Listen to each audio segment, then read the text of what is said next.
વડોદરા શહેર કોંગ્રેસ દ્વારા આજરોજ કોર્પોરેશન કચેરી ખાતે વિરોધ પ્રદર્શન સાથે મ્યુનિસિપલ કમિશનર અરુણ મહેશ બાબુને આવેદનપત્ર આપવામાં આવ્યું હતું। વિશ્વામિત્રી પ્રોજેક્ટમાં રાજ્ય સરકારે 1200 કરોડ આપ્યા તે છતાં વડોદરામાં ફરી પૂરની ભીતિ સેવાઈ રહી છે। વરસાદની સાથે જ પૂરના સમાચાર અને ચિંતા શરૂ થઈ ગઈ છે। આ પ્રશ્ન ઊભો થાય છે, જેને લઈને આજે કોંગ્રેસ કાર્યકરોએ 1200 કરોડનો ખર્ચો ક્યાં કરવામાં આવ્યો છે તેવા સવાલ પૂછ્યા હતા।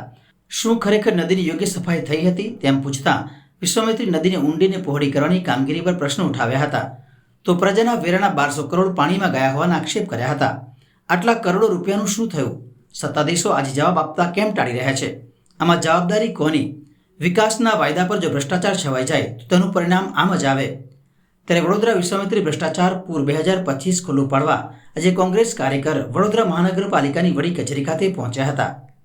પ્રથમ તો હું મારા મીડિયા કર્મીઓ કે જે જીવના જોખમે, કારણ કે હવે તો મગર રસ્તા ઉપર આવી જાય છે તો પાણીમાં તો આવે સ્વાભાવિક છે। સત્તાધીશોના પાપે માનવ સર્જિત પૂર આવે છે।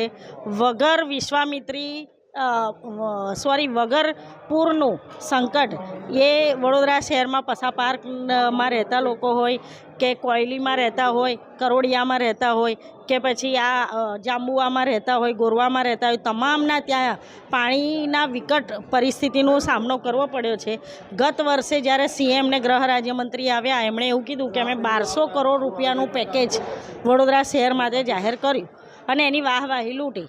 એમાં ખાલી મંગલ પાંડે રોડ ઉપર જે પણ કોઈ આવ્યું એ મંગલ પાંડે રોડ ઉપર પદ અધિકારી આવ્યા કે કમિશનર આવ્યા કે પછી એમના કોઈ નેતાઓ આવ્યા, જે આવ્યા તે મંગલ પાંડે રોડ ઉપર જોવા જતા હતા તો ખાલી વિશ્વામિત્રી મંગલ પાંડે રોડ સુધી જ સીમિત હોય એ રીતે જોવા જતા હતા।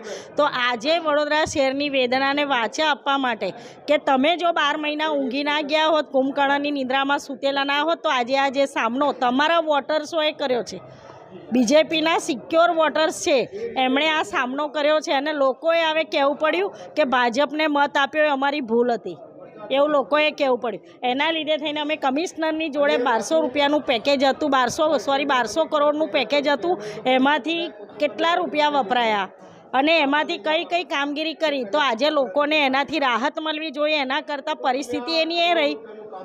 એટલે અમે કમિશનરશ્રીને પૂછવા આવ્યા છે, આવેદનપત્ર આપવા આવ્યા છે કે 1200 કરોડનો હિસાબ આપો। વડોદરા શહેરના નગરજનોને જે તકલીફ પડી રહી છે, જે સોસાયટીઓમાં ને બધે પાણી ભરાયું છે, બહુ મોટી મોટી બાંગો પોકારતા હતા કે આ વર્ષે પાણી નહીં ભરાય અને કુદરતની બી મહેરબાની રહી કે પાણી ઓછું પડ્યું છે। હવે જો બાંગો પોકારતા હોય તો આ બધી સોસાયટીમાં પાણી કેવી રીતે પડ્યું, લોકોને નુકસાન કઈ રીતે થયું? અમે લોકોની વેદના રજૂ કરવા આવ્યા છે। સવાલ એ છે કે જ્યારે પહેલી વખત પાણી ભરાઈને હજારો કરોડ રૂપિયાનું નુકસાન થયું ત્યારે રિસ્ટ્રિક્શન ઝોનની ઉપર એમના જ મળતિયાઓ, એમના જ લોકોએ જે બાંધકામ કર્યું એ બાંધકામ તોડવાની વાત હતી, એ બાંધકામ તો એક બી તોડ્યું નથી, તો પાણી ભરાવાનું જ હતું।